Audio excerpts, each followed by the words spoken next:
বছর গড়ালেই অভিভাবকদের উপর খরচ হয়ে পড়ে ভর্তি ফি। শিক্ষা প্রতিষ্ঠানের এই প্রথা বাণিজ্যে রূপ নেয়ার অভিযোগ অনেকের। প্রতি বছর ভর্তি ফি নেয়ার এই নিয়ম বাতিল করেছে শিক্ষা মন্ত্রণালয়।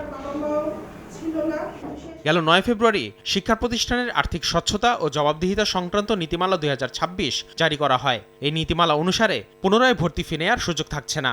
কোনো প্রতিষ্ঠানে ভর্তিরত কোনো শিক্ষার্থীর নিকট থেকে কোনো ক্রমেই পুনঃভর্তি ফি নেওয়া যাবে না, তবে টিউশন ফি নীতিমালা অনুযায়ী টিউশন ফি গ্রহণ করা যাবে। গেল বছর পুনরায় ভর্তি ফি আদায় বন্ধের নির্দেশনা চেয়ে হাইকোর্টে রিট করে একটি বেসরকারি সংস্থা। এর ফলে সরকার এমন সিদ্ধান্ত নিয়েছে বলে মনে করেন রিটকারীর আইনজীবী। ভর্তির সময় সেখানে সেশন চার্জ ধরা হয়, আরও আনুষঙ্গিক অনেক চার্জ ধরা হয়, কিন্তু এগুলো সম্পূর্ণ অবৈধ। টিউশন ফিটা হলো বেসরকারি বিদ্যালয়গুলোর যেটা বেতন, তারা প্রতি মাসে যে বেতনটা নেয় সেটাই হলো টিউশন ফি।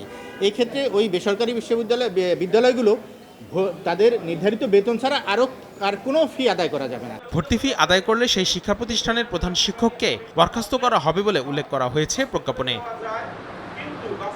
আসিফ মোহাম্মদ সিয়াম, সময় সংবাদ, ঢাকা।